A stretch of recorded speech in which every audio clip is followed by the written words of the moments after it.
Alors, ce soir, je vous propose un grand voyage qui va nous amener partout dans l'univers, mais je vous propose aussi une façon particulière de regarder ce qu'on peut appeler le spectacle du monde, d'une façon qui n'est pas simplement mentale, mais d'une façon qui va aussi vous demander de l'imagination et de la présence affective, dans une certaine façon, autour de ce vieux problème qui est « qu'est-ce qu'on fout ici ?» Comment se fait-il que nous soyons arrivés ici? À quoi ça rime cette histoire qui nous arrive aujourd'hui?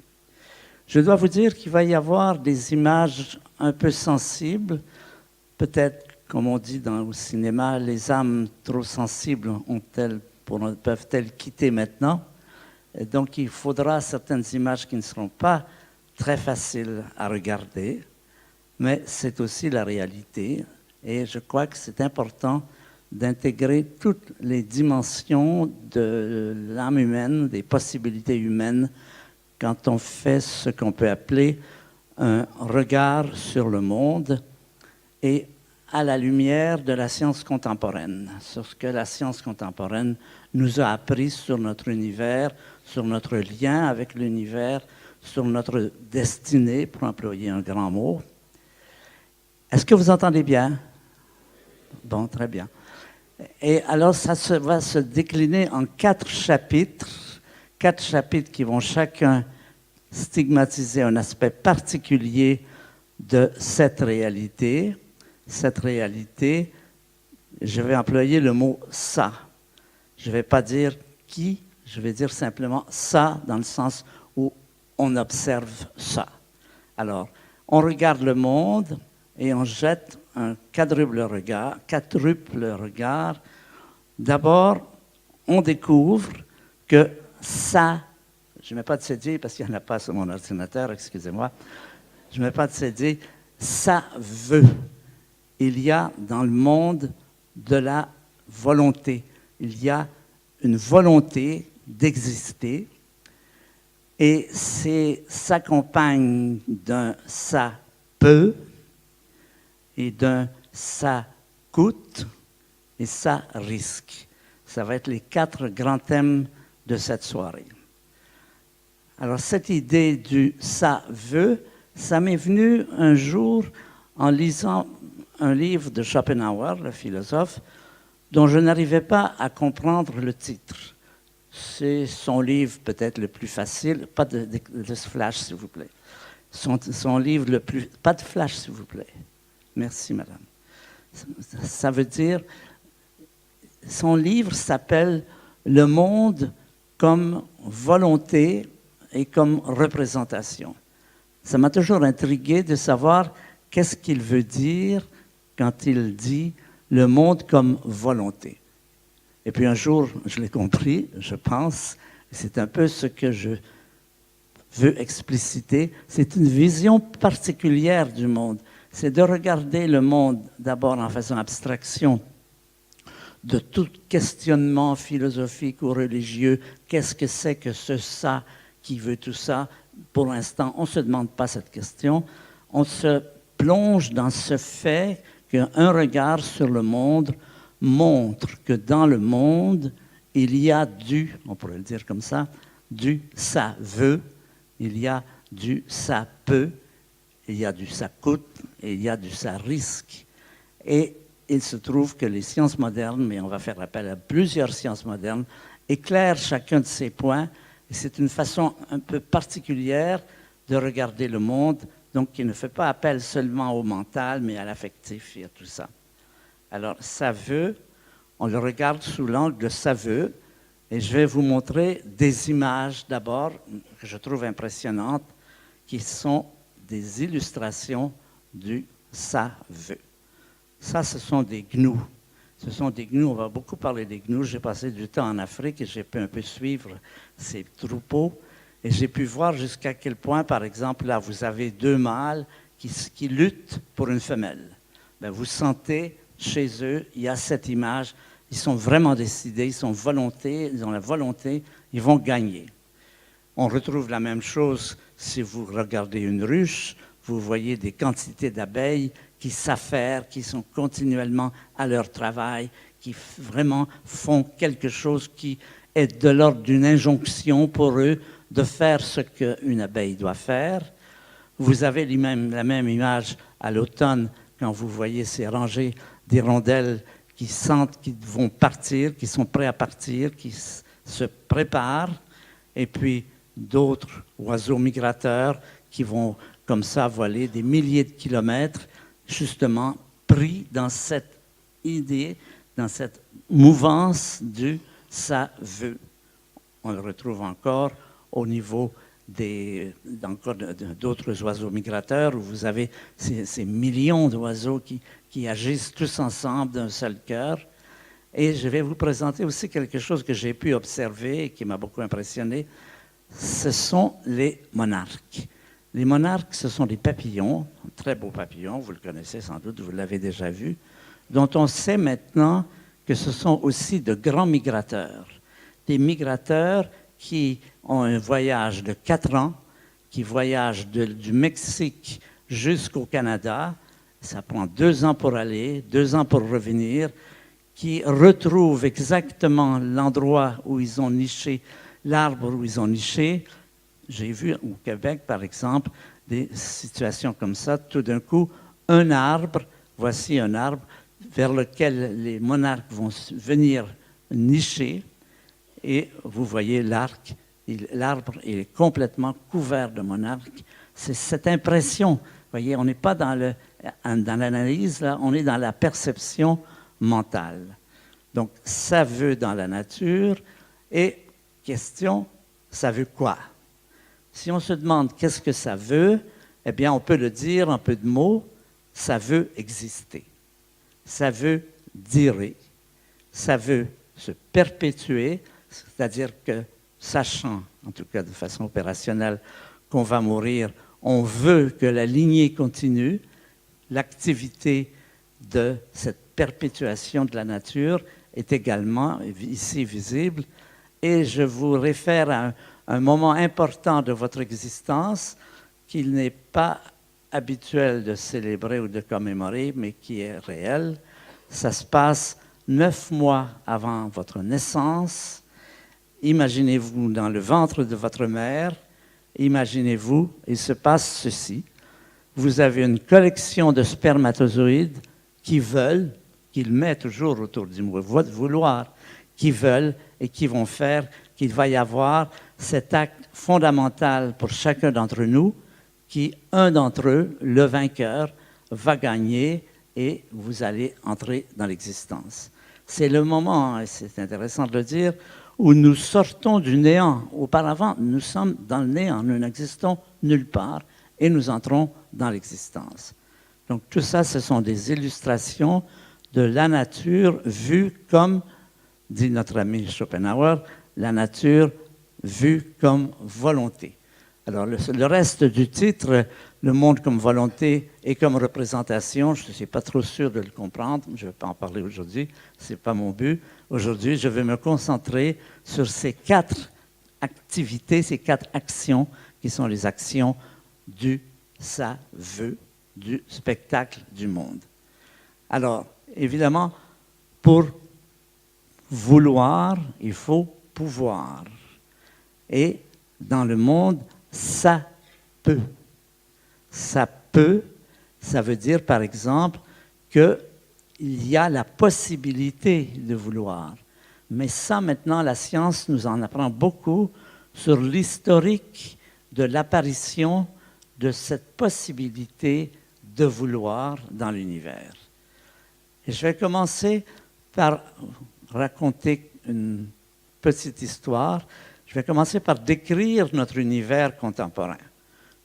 Décrire en le disant ceci, nous vivons, quand on regarde autour de nous, dans un univers richement structuré à toutes les dimensions.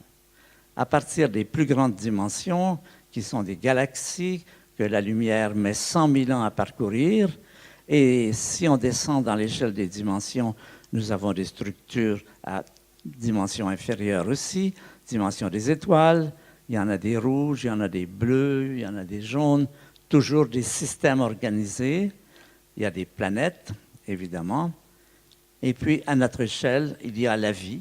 Et en particulier, je vous présente, je suis fier de vous le présenter, mon dernier petit-fils au moment où il avait quelques mois. Eh bien, vous voyez encore une image d'une structuration, la structuration de la vie, le corps humain qui est, à notre connaissance, la structure la plus organisée, la plus efficace, la plus sophistiquée qui existe. Il y en a peut-être ailleurs sur d'autres planètes, mais sur notre Terre, en tout cas, c'est celle qui est la plus sophistiquée. On descend encore dans l'échelle des dimensions. On arrive au niveau des virus, des bactéries, encore des systèmes organisés. À un niveau encore plus petit, au niveau des molécules, et ces molécules sont elles-mêmes composées d'atomes, et ces atomes sont eux-mêmes composés de noyaux atomiques contenant des protons, des neutrons et entourés d'électrons. Toujours cette idée d'une structure autonome jusqu'à un certain point, mais en tout cas avec son organisation, son mode d'organisation. Et il est conventionnel de le présenter en résumé dans ce que nous appelons l'échelle de la complexité, telle qu'elle nous est révélée par la science moderne, qui est ceci, c'est-à-dire que vous avez en bas les éléments les plus simples, les quarks et les électrons, qui s'associent pour former des neutrons et des protons, qui s'associent pour former des atomes, qui s'associent pour former des molécules, des biomolécules, des cellules vivantes, des organismes. Nous sommes quelque part là. J'ai mis des points d'interrogation parce que personne ne sait s'il y a des étages en dessous ou au-dessus, mais en tout cas, ce qu'on connaît, c'est ça. Et on sait que tout l'univers est impliqué dans la formation de ces structures. Dans les étoiles se forment les atomes, les noyaux atomiques. Dans le Big Bang, pour commencer, apparaissent les quarks et les électrons. Dans les étoiles, les atomes et les premières molécules. Dans l'espace, encore des molécules. Sur la Terre, sur la planète, la cellule, les organismes. Vous voyez, c'est une structuration progressive de l'univers qui nous montre que dans différents endroits, il se prépare des choses qui vont pouvoir, c'est-à-dire des objets qui sont responsables, qui sont impliqués dans cette volonté. Et là, je vais introduire le message du rayonnement fossile. Alors, je vous rappelle ce qu'est le rayonnement fossile. C'est cette image que nous avons, le cadeau de la nature, si on peut dire, mettez nature avec des guillemets, qui nous permet d'avoir une image des tout premiers temps du cosmos, qui nous permet, alors cette image, vous l'avez vue de nombreuses fois, c'est à peu près quelque chose comme ceci, elle a été photographiée et reprise par différents satellites, et qui nous montre un aspect de l'univers des premiers temps.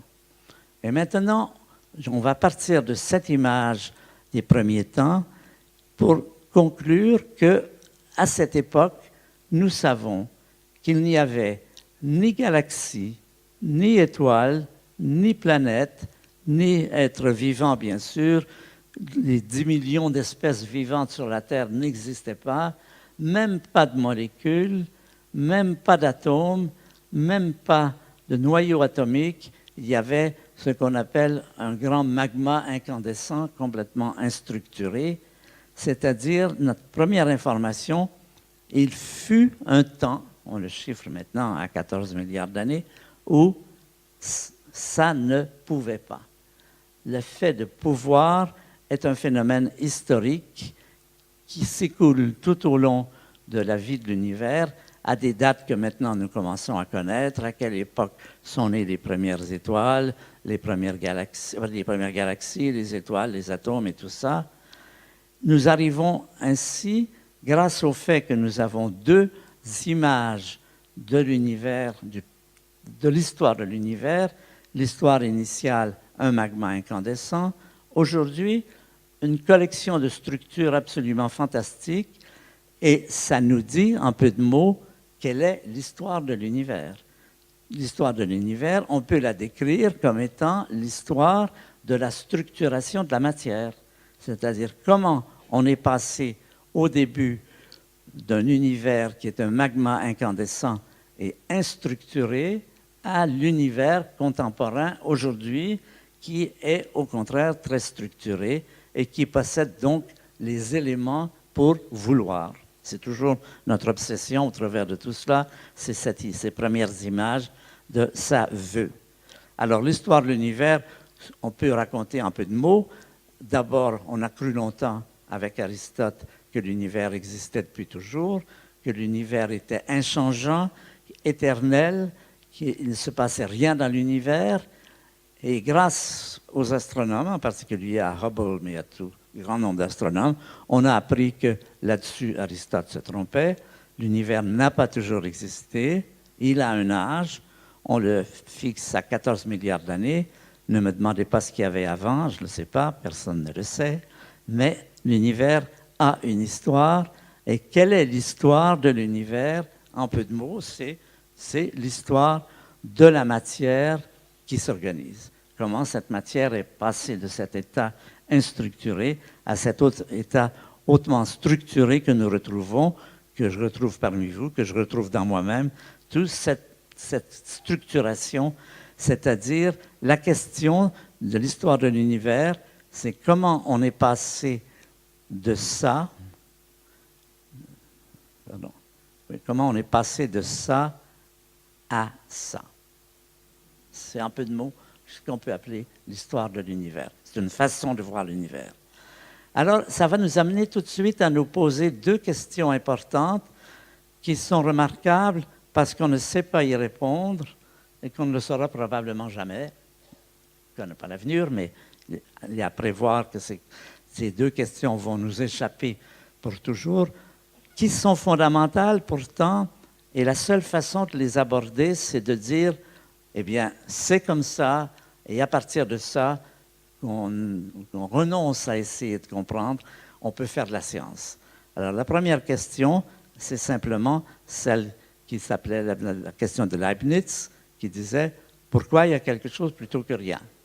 Voilà une question qui se débat depuis longtemps, nous n'avons pas la moindre trace, nous savons qu'il y a quelque chose, et la science ajoute une seconde question, pourquoi ce quelque chose qui était au début complètement instructuré a-t-il pu sortir de cette instructuration, c'est-à-dire se structurer, c'est-à-dire avoir de l'information. L'univers, s'il était resté homogène, n'aurait jamais pu se structurer, mais c'est parce que dans l'univers, il y a quelque chose comme de l'information.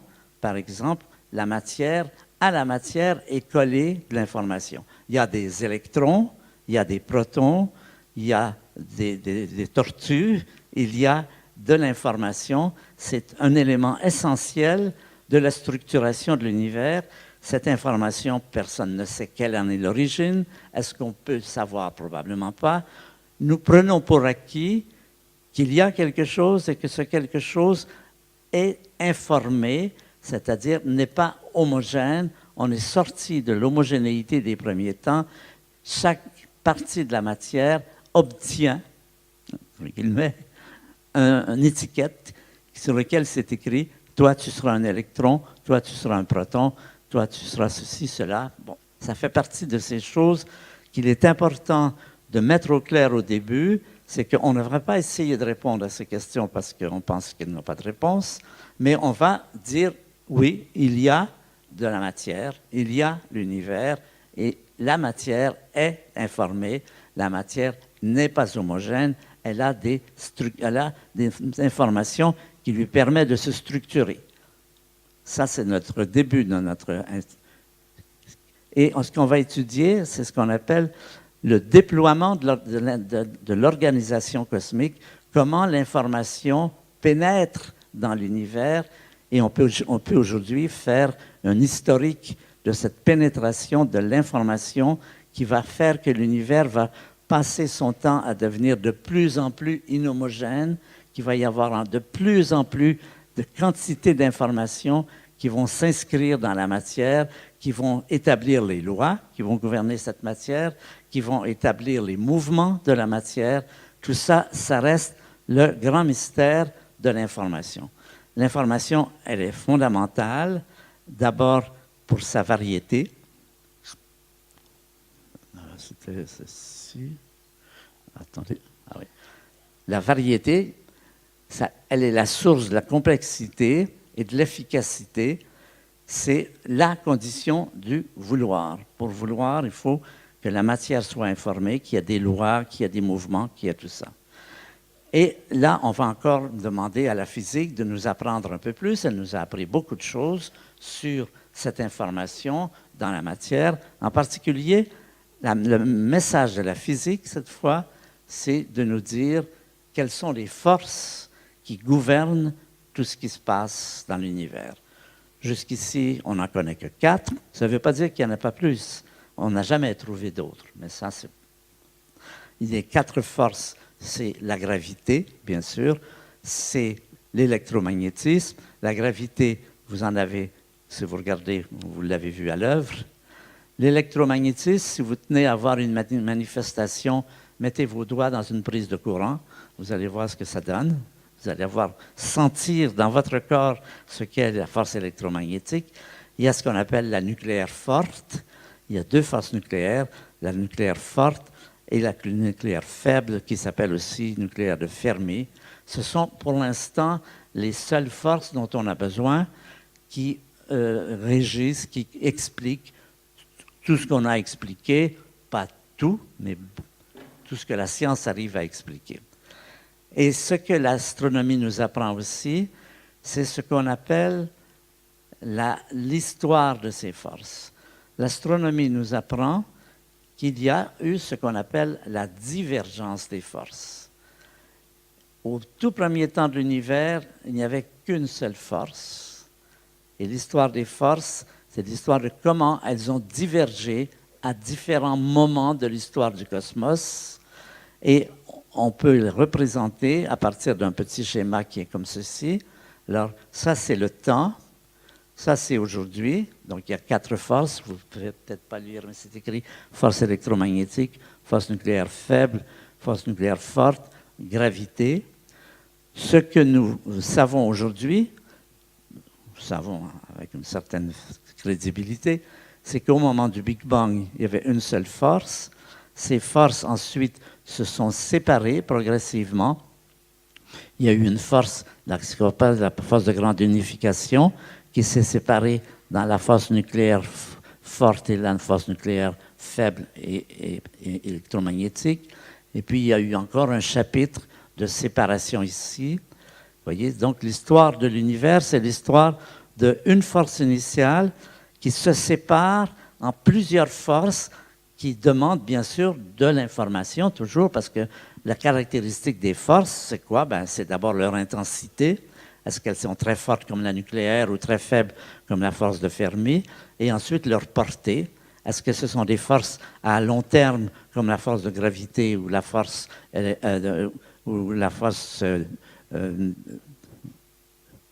la force de gravité électromagnétique? Oui. 2 forces à longue portée et 2 forces à courte portée. C'est pour ça qu'on les appelle nucléaires, parce qu'elles sont près du noyau. C'est la nucléaire faible et la nucléaire forte. Donc voilà le début de l'histoire de l'univers, le Big Bang, cette séparation, l'accroissement de l'information, et on va regarder de près les grands chapitres de la structuration cosmique avec l'équivalent d'un calendrier. Alors, ça commence au début, pour cette histoire, quand l'univers a 1 microseconde. C'est court, 1 millionième de seconde. Qu'est-ce qui se passe quand l'univers a 1 microseconde? La température est très élevée, 10 millions de milliards de degrés. C'est un événement qui se passe à cette période et qui va séparer, qui va donner la masse, les propriétés aux électrons, aux neutrinos et aux quarks. Nouvel événement, maintenant on est à 100 microsecondes et la température est baissée. Tout à l'heure, elle était de 10 millions de milliards. La voici maintenant à 1000 milliards de degrés. C'est là que les protons et les neutrons acquièrent leur masse. Alors, j'ai oublié de vous dire, j'aurais pu vous le dire, qu'aujourd'hui, on comprend les mécanismes par lesquels les électrons, les neutrinos et les quarks obtiennent leur masse. On sait que c'est grâce à ce fameux boson de Higgs dont on a beaucoup parlé, dont l'existence avait été prévue, mais qui a été détecté en 2012 au CERN à Genève, et c'est une théorie qui marche très bien. On sait de quelle façon ces particules ont acquis ces informations. Le problème, c'est que pour la suite, on ne sait pas, pour ce qui est des protons et des neutrons, pardon, des protons et des neutrons, oui. Là, ça reste encore une question. On ne sait pas, les physiciens ne savent pas, ils n'ont pas de théorie crédible de qu'est-ce qui a donné la masse aux protons et aux neutrons. Ça fait partie des domaines de recherche. Alors, on continue notre histoire. On arrive, l'univers a 1 minute. 1 minute, la température est de 10 millions de degrés, ça commence à être moins chaud. C'est le moment des premiers noyaux atomiques, c'est-à-dire que c'est les premières fois que les protons et les neutrons qui s'étaient formés dans la période précédente vont se joindre pour donner des noyaux atomiques, les noyaux d'hélium, les noyaux d'hydrogène lourd, ce qu'on appelle le deutérium, les noyaux d'hélium, les 2, le 3 et le 4, les noyaux de lithium lourd, le lithium 7, acquièrent leur masse à cette période, là aussi, par des phénomènes qui sont maintenant relativement bien connus. Ça s'appelle la nucléosynthèse primordiale, et on appelle ces éléments, hydrogène lourd, hélium et lithium, les cendres du Big Bang, c'est-à-dire qu'en traversant ces très hautes températures, l'univers peut avoir des réactions nucléaires, comme dans les étoiles, et ces réactions nucléaires ont laissé des restes qui sont ces éléments. Et maintenant, on va regarder quel est le rôle des différentes forces dans la structuration de l'univers. Alors d'abord, on va regarder la gravité. Alors, la gravité, elle est responsable du fait que l'univers est en expansion et donc en refroidissement. Donc, il n'est pas resté à ces températures de milliards de degrés. Sinon, jamais rien n'avait pu apparaître. C'est grâce à la gravité et à l'expansion. C'est comme un gaz que vous détendez. Quand le gaz se détend, l'univers est en expansion, les températures baissent. Donc ça, c'est le premier rôle de la gravité. Et le deuxième, c'est que la gravité, elle peut souder des structures. Elle peut prendre des particules différentes, les mettre ensemble et en faire une nouvelle structure. Elle le fait pour les galaxies. Les galaxies tiennent ensemble par la gravité. Les étoiles, les planètes, bien sûr. C'est le rôle de la gravité. C'est de former des structures dans lesquelles vont se passer des choses dans lesquelles du vouloir va s'exprimer. C'était impossible au début, tout était homogène, sans structure, et c'est grâce à cette force, la force de gravité, qui agit comme une colle, comme une soudure, pour souder des corps ensemble, des corps qui pourront, à partir de là, s'organiser. Alors, vous avez un exemple, ce sont les galaxies, mais il y a aussi, bien sûr, pour la gravité, la formation des étoiles. Ce sont les éléments les plus importants qui vont souder va souder la gravité. Alors là, je me suis trompé. Les étoiles. La force nucléaire. Alors, on va commencer avec la force nucléaire forte. Qu'est-ce qu'elle fait, la force nucléaire forte? Elle fait... Pardon, je termine avec la gravité. La gravité fait les galaxies, les étoiles et les planètes. La force nucléaire forte, elle va former, elle a 2 versions. Elle a une version forte dans laquelle elle prend les quarks et elle les soude pour en faire des protons et des neutrons. C'est sa version forte. Et puis, elle a aussi une version faible dans laquelle elle va prendre ces protons et ces neutrons et va en faire des noyaux atomiques. Donc, deux rôles. On continue. La force électromagnétique, qu'est-ce qu'elle fait? Eh bien, c'est elle qui va faire des atomes. Elle a aussi 2 versions. La version forte, elle va faire des atomes en collant des électrons avec les noyaux. Et une version plus faible, dans laquelle elle va prendre ces atomes ainsi formés pour en faire des molécules.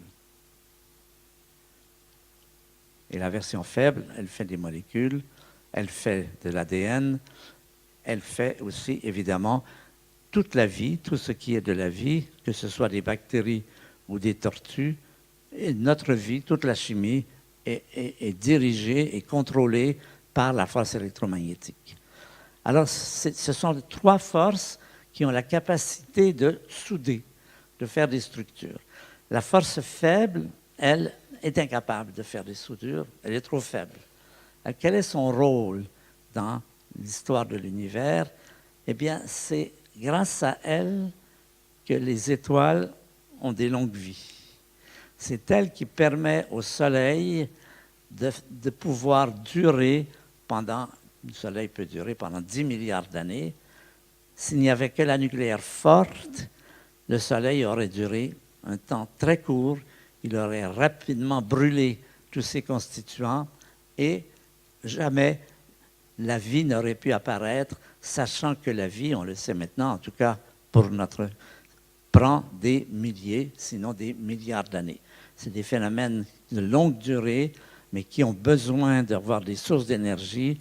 Et c'est grâce à la force faible que les étoiles sont, comme on dit, longévifs, c'est-à-dire longévité des étoiles pour la gestion, la préparation de la vie, de l'intelligence et de la conscience. Donc c'est un rôle indirect, celui de la force faible. Elle ne fait pas de nouveaux systèmes, de nouveaux organismes, mais elle leur permet de durer longtemps.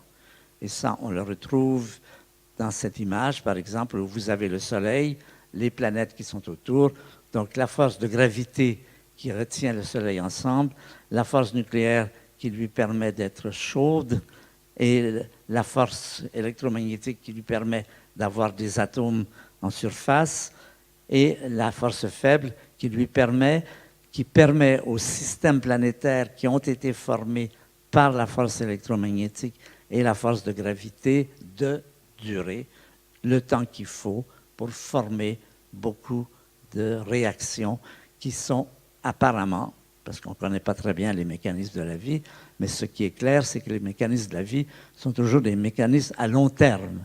La vie ne se crée pas, c'est ce que Pasteur avait montré quand il a montré que la génération spontanée était impossible.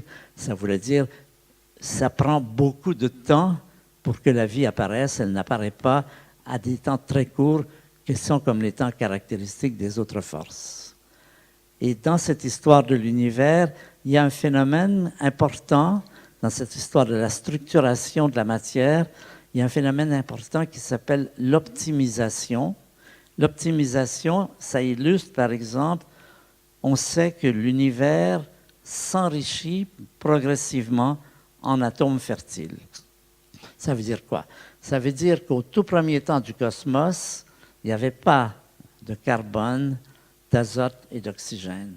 Que ces atomes ont été formés tout au cours de la vie de l'univers et très progressivement, et ça a mis du temps pour que l'univers soit en mesure, on mettait toujours des guillemets, en mesure de former des êtres complexes, des êtres vivants qui sont des systèmes généralement chimiques.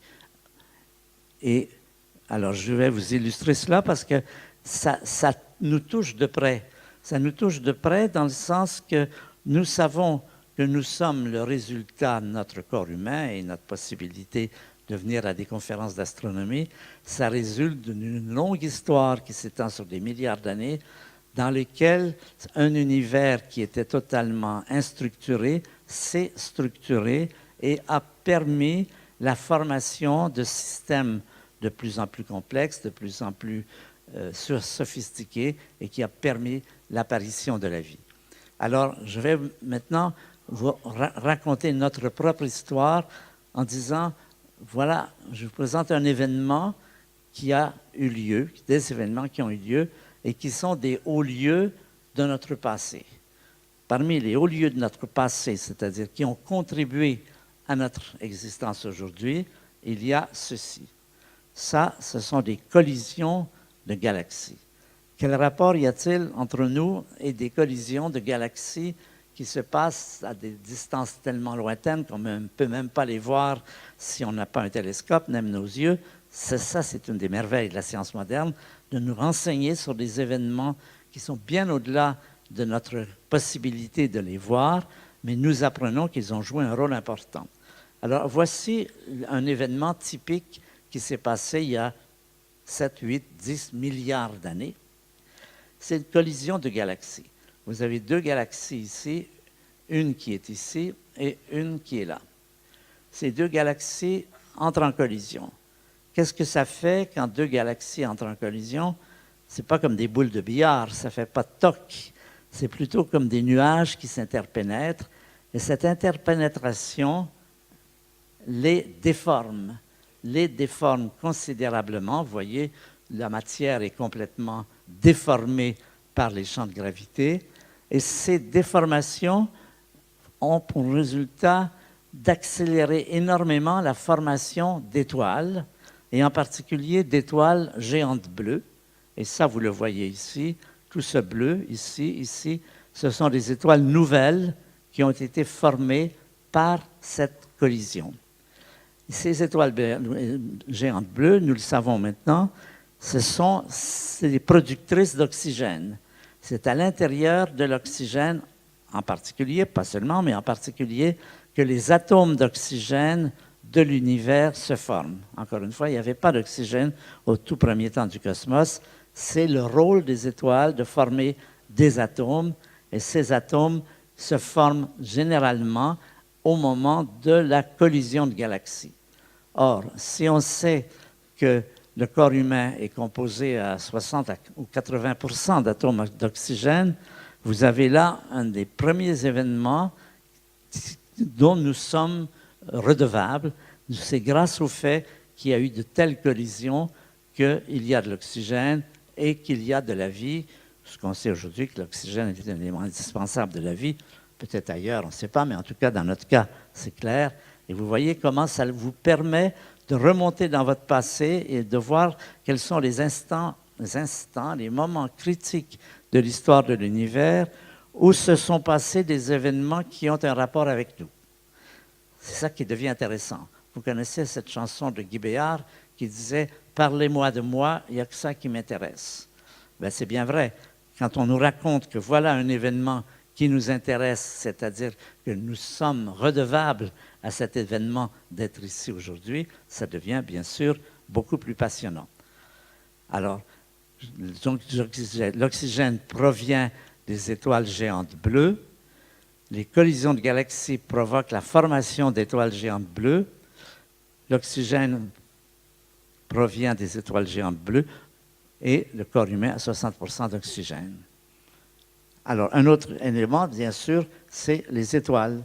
Les étoiles sont le lieu, généralement, où se sont formés les atomes. C'est encore des hauts lieux de notre existence. Donc, voilà tous ces éléments que la science nous apprend aujourd'hui sur l'histoire du « ça peut ».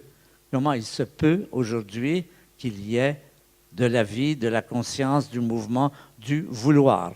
On se réfère toujours à Schopenhauer, qui sans doute aurait été enchanté d'apprendre tout cela. Et maintenant, on passe au second chapitre, qui est « ça coûte ». Ça coûte quoi? Quel est le prix du vouloir? Le prix du vouloir, c'est la lutte pour la vie. C'est la rivalité, c'est le conflit, c'est la guerre. Nous avons tous besoin d'énergie, nous avons tous besoin pour vivre, et nous sommes en compétition avec beaucoup d'êtres. Et le message de la biologie nous apprend ceci. La biologie nous dit qu'il faut de l'énergie pour vivre. Les pierres se suffisent à elles-mêmes, elles n'ont pas besoin d'énergie. Les vivants doivent recevoir en permanence de l'énergie en provenance de l'extérieur. Ce qu'on appelle des nutriments, de l'oxygène, de l'air, tout cela. Sinon, on perd ce statut d'être vivant. C'est une condition sine qua non qui est présente. C'est ce qu'on appelle, c'est la quête de la nourriture qui est l'inexorable nécessité de l'évolution de la vie et de la croissance de la complexité. Si vous êtes un caillou, vous n'avez pas besoin d'énergie, vous ne deviendrez pas plus complexe, vous ne monterez pas dans l'échelle de la complexité et du vouloir jusqu'au niveau de la vie, comme par exemple ces petits oiseaux que vous voyez qui attendent la pâtée de leurs parents et qui sont occupés à cette occupation fondamentale qui est de se nourrir et qui occupe une grande partie de la vie, bien sûr, et qui implique donc aussi autre chose. La vie implique la mort. Il faut tuer. La quête de la nourriture, une des occupations les plus exigeantes de la vie, c'est la nourriture. Les animaux, tous, nous passons un temps fou à nous nourrir et à respirer, ce qui veut dire que le meurtre est inscrit dans la nature. Il faut tuer. Si on ne tue pas des animaux, alors si vous êtes végétarien, vous allez dire non, nous on refuse de tuer, mais vous mangez des légumes, vous mangez des végétaux, vous les tuez aussi. Donc, sur ce plan, bon, je sais que ça va donner lieu à un débat. Tout à l'heure, il y aura des discussions, mais à mon point de vue, la mort est le prix de la vie. Si il n'y a pas de meurtre, il n'y a pas de vie. Et je vais vous montrer des images, justement, qui montrent jusqu'à quel point cela nous touche bien au-delà de notre mental, mais aussi de notre sensibilité. Alors, voilà des images qui peuvent en heurter certains, mais je crois qu'il faut les montrer. Voilà des photos qui sont prises. Je vais vous montrer des photos qui sont prises dans les abattoirs. Dans les abattoirs sont tués tous les jours des milliards d'animaux, souvent dans des conditions de grande cruauté. Et hypocritement, il faut éviter d'y penser en mangeant un steak frites, sinon vous risquez de ne pas l'apprécier. Ça, c'est ce que nous oblige, ce à quoi nous oblige cette réalité du vouloir, qu'il faut pouvoir et que ce pouvoir, acquérir du pouvoir, ça coûte. Ça coûte cela. Et je vous montre quelques images. Je ne sais pas si vous avez visité des abattoirs. Voilà. C'est-à-dire qu'avec ce que ça coûte, le meurtre entre dans la nature. Alors, je vous présente deux réactions différentes mais intéressantes à cette proposition, cette évidence, cette vérité. C'est un fait, on ne peut pas l'éviter. Toute la vie est bâtie sur la mort. Les animaux, le problème, c'est de manger et de ne pas être mangé. C'est bien cela, la structure de la vie. Vous voyez, là, on est loin des trucs académiques, on n'est plus dans le mental, dans le formel, on est dans notre réaction affective à ce fait que nous sommes dans un système qui implique la mort pour réussir. Et c'est comme ça. Alors, voilà deux réactions. La réaction d'Albert Einstein. Dieu aurait-il pu faire autrement? Alors, il ne répond pas à la question, mais il pose la question. Il se dit, est-ce qu'il serait nécessaire, Dieu, bon, c'est son Dieu abstrait, Einstein n'est pas croyant au sens habituel du terme, mais il croit qu'il y a un certain ordre dans la nature, et il dit, mais quand même, cet ordre-là, je lui en veux, dit-il, d'avoir impliqué forcément la mort. Est-ce qu'il aurait pu faire autrement? Et s'il pouvait faire autrement, pourquoi ne l'a-t-il pas fait?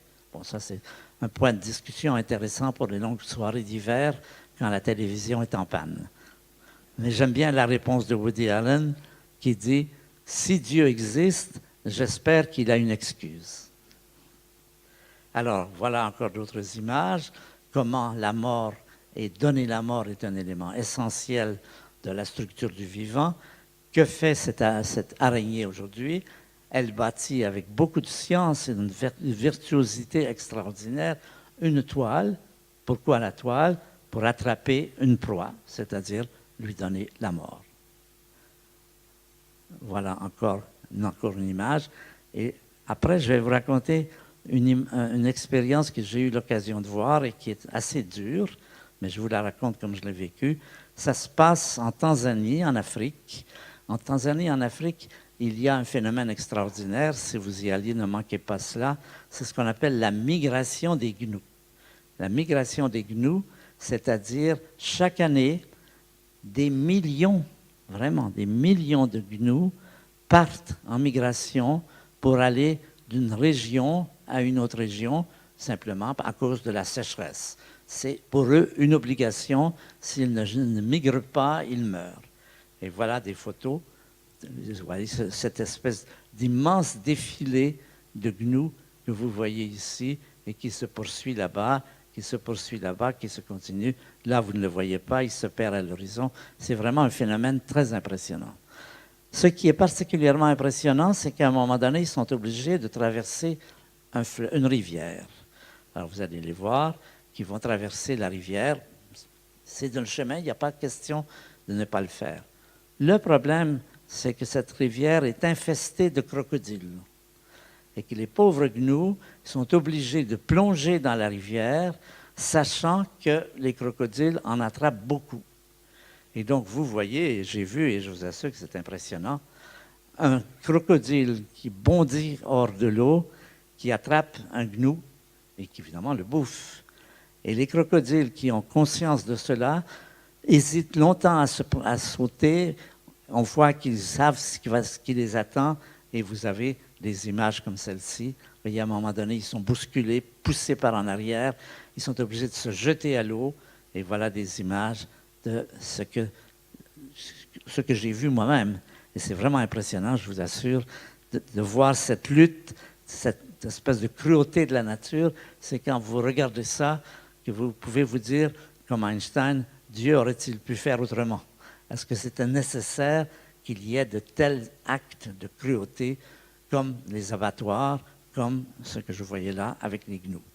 Donc ça, c'est ce que ça prend, ce que ça coûte pour pouvoir, c'est affronter la mort, affronter la guerre, affronter la rivalité, c'est tout construit, built-in, comme ils disent en anglais, intégré. Donc ça, c'est notre troisième chapitre, ça coûte. Et le quatrième, ça risque. Ça risque. Ça risque quoi? Ça risque de ne plus pouvoir. Qu'est-ce que je veux dire? Bien, je vais vous raconter une histoire. Ça s'appelle la séquence des armes. Quand les humains apparaissent il y a à peu près 200 000 ans, ils sont très mal nantis pour se défendre dans un milieu hostile.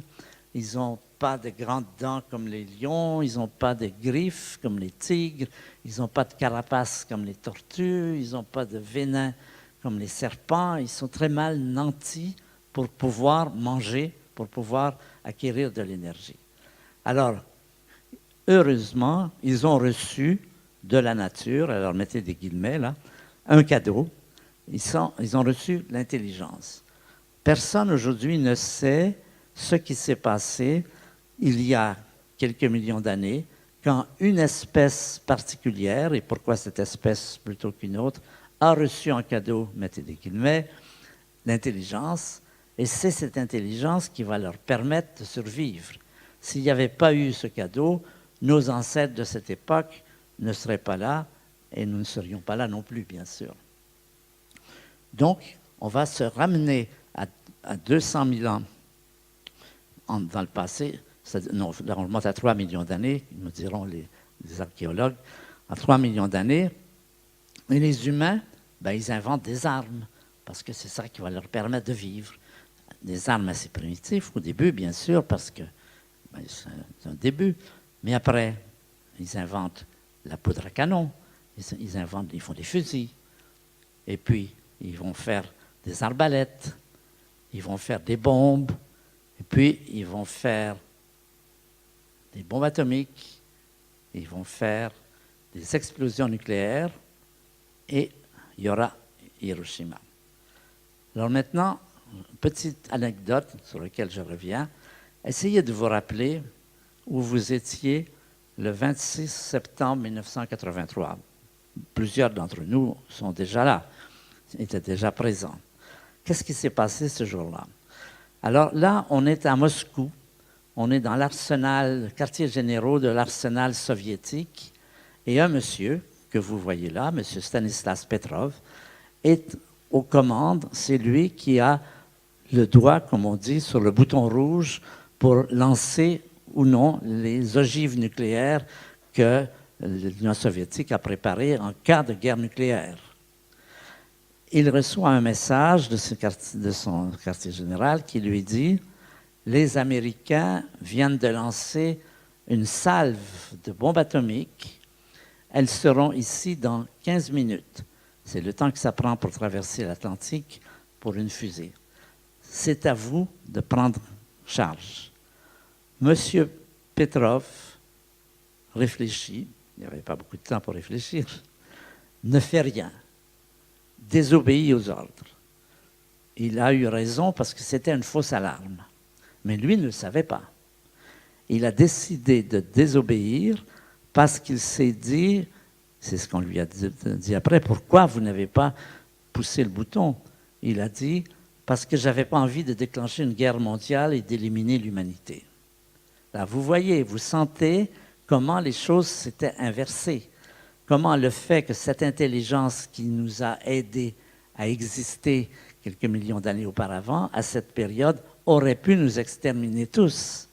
Si M. Petrov avait obéi aux ordres, il n'y aurait pas aujourd'hui de festival du ciel et de l'espace ici, vraisemblablement, parce que le surarmement était tel qu'on pouvait attendre le pire.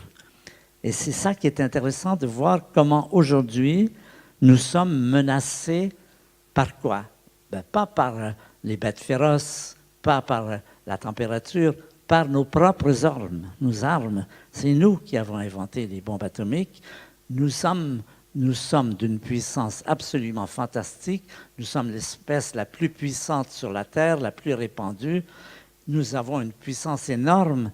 Et notre problème aujourd'hui, c'est quoi? C'est de gérer cette puissance, de l'empêcher de nous exterminer. Vous voyez, à cette période, des extraterrestres qui auraient débarqué, qui auraient vu l'état de la planète, après une guerre, auraient pu dire, mais ces pauvres gens, pour eux, l'intelligence, c'était un cadeau empoisonné.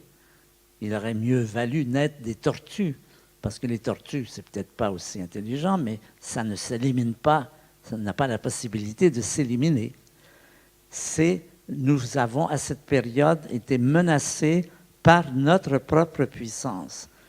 En peu de mots, ce que nous risquons à être très puissants, c'est de nous éliminer. Et nous sommes venus bien près de le faire. Ce n'est pas purement académique ce qui s'est passé à plusieurs reprises pendant la guerre froide. Il n'y a pas eu que cet événement qui s'est passé. Il y en a eu beaucoup d'autres. Il y a eu Cuba, il y a eu Berlin, et on ne sait pas très bien comment on s'en est tiré. On s'en est tiré, heureusement. Malheureusement, ça revient un peu en scène autour aujourd'hui de M. Trump et de M. Kim Jong-un, dont on ne sait pas très bien jusqu'où ils vont aller. Mais c'est la constatation, c'est que ce qui nous menace aujourd'hui, c'est notre propre puissance. Alors, il y a deux aspects fondamentaux. Comme dit la SNCF, un train peut en cacher un autre. La guerre nucléaire, c'est une menace, mais la seconde, c'est la guerre contre la nature, c'est-à-dire la crise écologique. Nous menons une guerre contre la nature, c'est-à-dire, qu'est-ce qu'on fait là? On déverse des pesticides. Ces pesticides empoisonnent la végétation et, comme vous savez, c'est un des problèmes aujourd'hui importants de l'écologie, c'est ce contrôle des pesticides. Ce qui pourrait arriver, c'est des choses comme ceci, la déforestation du Brésil. Ici, vous voyez, ça, c'était la forêt vierge brésilienne. Voici ce qu'il en reste. C'est des choses comme ceci. Là, les canicules, nous sommes payés pour le savoir ces jours-ci, les canicules nous menacent aussi. Le réchauffement climatique est une des menaces importantes contre nous. Donc, sur deux plans, aujourd'hui, nous sommes menacés par notre propre puissance. D'une part, avec cet arsenal nucléaire qui est encore présent, et avec ces instruments qui sont d'une telle puissance, qui sont capables de ravager la nature et de rendre la Terre inhabitable. Par exemple, on sait aujourd'hui qu'on pêche 2 fois plus de poissons qu'il ne s'en reproduit. Alors, nous sommes très intelligents, nous faisons des bateaux de pêche d'une extrême efficacité, nous sommes capables de prendre des quantités de poissons vraisemblables. Il y a une chose sur laquelle nous n'avons aucun contrôle, c'est le rythme de reproduction des poissons. Et nous rencontrons aujourd'hui cette limite. Notre puissance est telle qu'elle nous menace aussi bien par le nucléaire que par l'écologie. La Terre, ça c'est une image de Delhi. Delhi et la pollution à Delhi qui est telle que c'est catastrophique. Les enfants meurent de maladies cardiovasculaires. La Terre risque de devenir inhabitable. Mais maintenant, je voudrais raconter une petite anecdote qui est la suivante. Alors, imaginons, faisons un scénario catastrophe. Un scénario catastrophe, c'est de dire qu'une catastrophe est arrivée. Même si elle n'est pas arrivée, c'est essayer de voir ce que ça peut nous enseigner de supposer qu'une catastrophe est arrivée.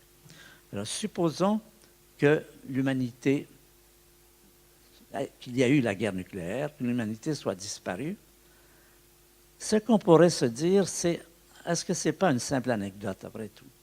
Est-ce que ce n'est pas, depuis le début de la vie de la Terre, il y a eu des millions d'espèces qui sont apparues, des millions d'espèces qui sont disparues, une de plus, une de moins. Bien sûr, nous, ça nous touche personnellement, parce que nous sommes là et nous avons des enfants et des petits-enfants. Mais vu sur un plan, disons, mondial, ben, c'est vraiment un détail. Une espèce apparue et disparaît, et de plus, certains diraient, elle le méritait, parce que les espèces qui disparaissent en général, ce n'est pas leur faute. Mais si nous étions disparus par une guerre nucléaire, on pourrait dire, ben, c'est de votre faute. Eh bien, est-ce que ce serait une simple anecdote? Je voudrais défendre la thèse contraire. Je voudrais défendre l'idée que ce serait dommage, et très dommage, de disparaître. Pourquoi? Parce que les humains n'ont pas fait que des bêtises. Ils en ont fait beaucoup, mais ils n'ont pas fait que des bêtises. Et là, on va demander des informations à l'anthropologie cette fois. On est passé de la physique à la biologie, maintenant on va passer à l'anthropologie. L'anthropologie nous dit quelque chose comme ceci. Il y a 3 éléments qui seraient dommages de faire disparaître, et je vais les citer. Je vais passer cette image et je vais passer à celle-ci. D'abord, l'art, la culture. Nous sommes la seule espèce sur la planète qui a fait La jeune fille à la Vierge de Vermeer, qui a fait Mozart, Beethoven, Wagner, vos musiciens favoris. Vous imaginez bien que si les humains disparaissaient, les termites n'épargneraient pas les Stradivarius. Ce serait terminé. Ça, premier point, qui disparaîtrait si nous disparaissions. La vie continuerait, mais ça disparaîtrait. Le deuxième, c'est la science. Bien sûr, nous sommes la seule espèce qui est arrivée à comprendre les lois de la nature, qui est arrivée à repasser, à retrouver le passé de l'univers jusque dans le Big Bang, qui est arrivée à comprendre beaucoup d'éléments de la vie, la théorie de Darwin, tout ça, c'est les êtres humains. Aucun animal n'est en mesure de pouvoir déchiffrer les lois de la nature. Il n'y a que nous. Et non seulement nous avons apporté beaucoup de connaissances, mais nous avons apporté aussi beaucoup de spectacles. Nous avons été les seuls à fabriquer des télescopes qui sont capables de voir au-delà de l'œil naturel, qui sont capables de voir les merveilles de la nature, que ce soit les galaxies ou les nébuleuses. Nous sommes les seuls à être capables de faire des microscopes qui peuvent voir la vie microbienne. Aucun chien n'a idée de l'existence des microbes. C'est quelque chose qui n'appartient qu'à nous, qui disparaîtrait si nous disparaissions. Le troisième élément, je vais vous le décrire à partir d'une petite scénette de la vie quotidienne. Imaginez un nid d'oiseaux, on en a vu un tout à l'heure, dans lequel il y a 4 oisillons. 2 sont malades, 2 sont en santé. Les oisillons, les parents oiseaux, nourrissent les oisillons en santé, laissent mourir les oisillons malades. Ça, c'est des faits bien observés. Les biologistes ont une interprétation. Pourquoi?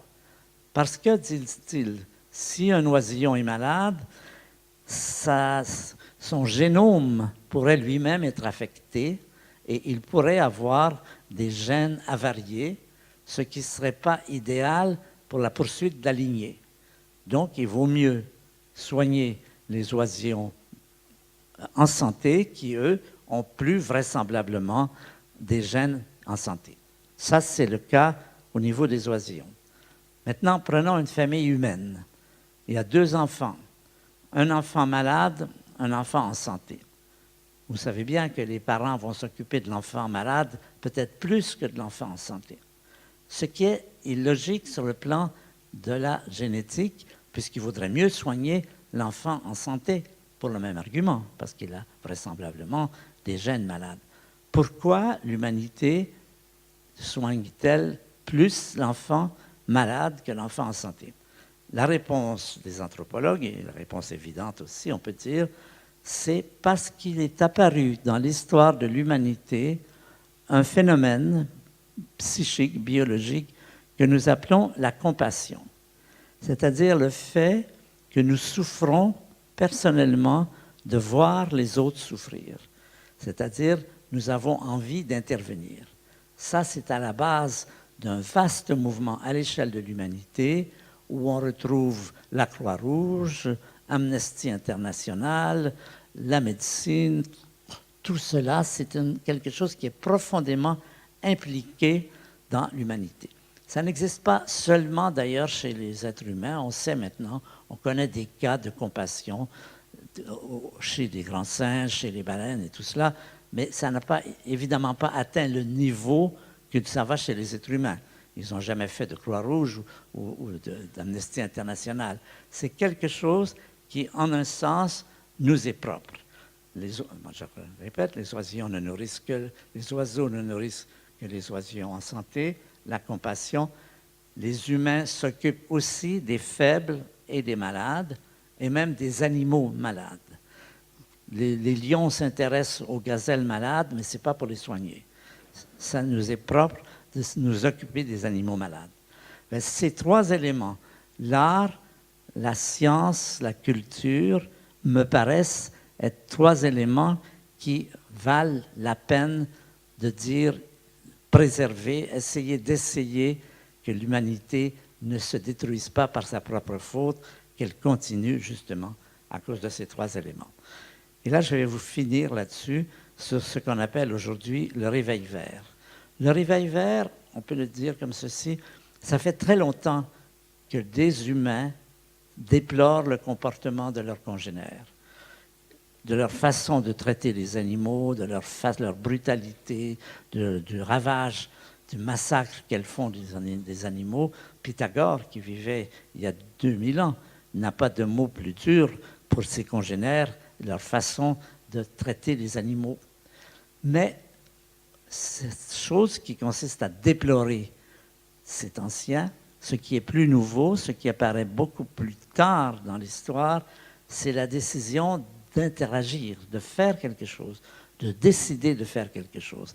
C'est-à-dire de ne pas simplement déplorer le comportement des humains, mais aussi de s'activer pour agir, pour faire quelque chose.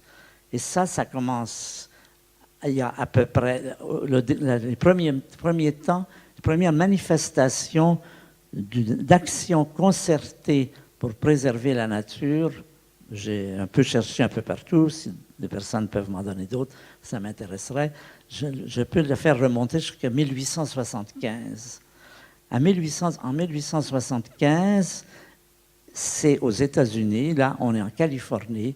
Et c'est une année vraiment cataclysmique. On vient d'éliminer 60 millions de bisons. Sur les océans, on tue plus de 50 000 baleines par année. On est à peu près sûr que les baleines vont s'éteindre. Les biologistes sont tout à fait convaincus, déprimés de voir ce comportement des humains. Et arrive quelque chose qui est les premiers groupes humains qui décident d'agir. Et agir, ça veut dire faire des associations, faire des parcs animaliers et surtout des législations. Et je vais vous présenter l'image d'un des hommes qui mérite. Voilà. Ce monsieur, qui s'appelle John Muir, est un des héros de cette période. Alors, donc, le réveil vert, un des premiers, c'est Pythagore, j'ai mal appelé, excusez-moi, qui déplore, mais les premiers gestes, ça se passe en Californie. ça mène à la création du parc de Yellowstone, aujourd'hui de Yosemite, le Sierra Club. Ça amène l'action de ce monsieur, qui s'appelle John Muir, qui va à Washington pour obtenir des législations pour interdire certains comportements humains, et cela a du succès. C'est le début, à ma connaissance, de ces mouvements de protection de la nature qui vont donner lieu aujourd'hui à tout ce que nous connaissons, toutes ces associations, tous ces mouvements, toutes ces conférences, toutes ces lois qui sont portées. Alors, parmi les événements et les personnes qui ont joué un rôle important, il y a John Muir. Je crois que c'était un héros de l'humanité et il mériterait plus de connaissances, donc je suis toujours content de le faire connaître. Il y a aussi une femme qui s'appelle Rachel Carson. Ça, c'est en 1960. C'est une période, pour ceux qui étaient déjà en vie à cette période, c'est une période où on utilise beaucoup de DDT. Je me souviens, moi, je travaillais dans un laboratoire. Il y avait tellement de moustiques, c'était au Canada, qu'on déversait des tonnes de DDT. Total, évidemment, le DDT, c'est un pesticide extrêmement nocif. Madame Carlson est allée elle-même voir le président Kennedy et a obtenu l'interdiction d'épandre du DDT sur les champs. Elle a écrit ce livre qui a été un best-seller, qui s'appelait The Silent Spring, qui disait ceci: si on continue à déverser le DDT, ça tue les moustiques, mais ça tue aussi les oiseaux. Si on continue, le printemps prochain sera silencieux. Ça, c'était aussi un des grands moments. C'est à la base de tout ce qui se passe aujourd'hui sur la lutte contre les pesticides. Et puis, il y a aussi le commandant Cousteau. Ça, c'est un peu plus tard, en France, quand le CEA déversait des déchets radioactifs, de l'eau radioactive, en tout cas, dans l'océan. C'est elle qui a obtenu, c'est lui, pardon, qui a obtenu, en allant voir De Gaulle, qu'on interdise de verser les déchets radioactifs du CEA dans la Méditerranée ou dans la Manche.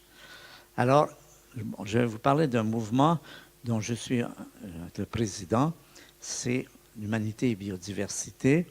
C'est un mouvement dans lequel nous essayons de défendre à la fois la biodiversité et l'humanité. Parce qu'un des problèmes aujourd'hui avec ces luttes pour sauver la nature, c'est qu'il y a de tout chez les écologistes. Il y a des écologistes durs pour lesquels l'humanité, tant pis pour elle, qu'elle disparaisse. Il y a un livre qui a été publié qui disait « L'humanité va disparaître, bon débarras ». Nous essayons justement de dire non, il faut être plus intelligent, il faut essayer de sauver les deux, et ça ne va pas être très facile. Par exemple, je vais vous raconter l'histoire des pesticides. Aujourd'hui, vous entendez cette opinion bien répandue, les pesticides, il faut s'en débarrasser tout de suite. Et beaucoup de gens chez les écologistes blâment notre gouvernement, M. Macron et M. Hulot, d'avoir retardé la mise en opération de certaines interdictions. Eh bien, je pense que notre position à nous, c'est de dire il y a d'autres éléments à considérer. Il y a la nature, mais il y a les paysans, il y a les fermiers. Aujourd'hui, d'interdire tous les pesticides, certainement créerait une crise économique chez les fermiers. Il y a déjà un taux de suicide très élevé chez les producteurs de nourriture. Ce taux serait terrible. Donc, l'idée, c'est de dire, attention, les pesticides ont une histoire que je vais vous raconter. Là, on remonte en 1960. J'étais étudiant aux États-Unis à cette période et on parlait beaucoup d'une prédiction qui avait été faite qu'il y aurait une famine mondiale en l'an 2000. Ça semblait clair que nous allions vers une telle diminution, impossibilité d'avoir de bons rendements, qu'avec l'accroissement de la population, on prévoyait, surtout pour les pays asiatiques, des centaines de millions de morts. Cette crise, cette prophétie, ce qu'on appelle la famine de l'an 2000, ne s'est pas produite, en fait. Pourquoi? Parce que, je le savais, parce qu'à l'université où j'étais, à Cornell, aux États-Unis, il y avait un département d'agriculture qui était très actif dans quoi? Dans la production du pesticide, justement. Ce sont ces gens qui ont développé à temps les pesticides qui ont neutralisé la menace de la famine mondiale. C'est-à-dire qu'à cette période, on les considérait, ces chimistes, qui sont maintenant très maudits, on les considérait comme des sauveurs de l'humanité, ce qu'ils étaient. Bien sûr, ils ont pu éviter la peste, la famine de l'an 2000, mais aujourd'hui, nous payons le prix de ces pesticides, c'est-à-dire le fait de leur surutilisation. Alors, l'idée que les pesticides sont mauvais, c'est la surutilisation.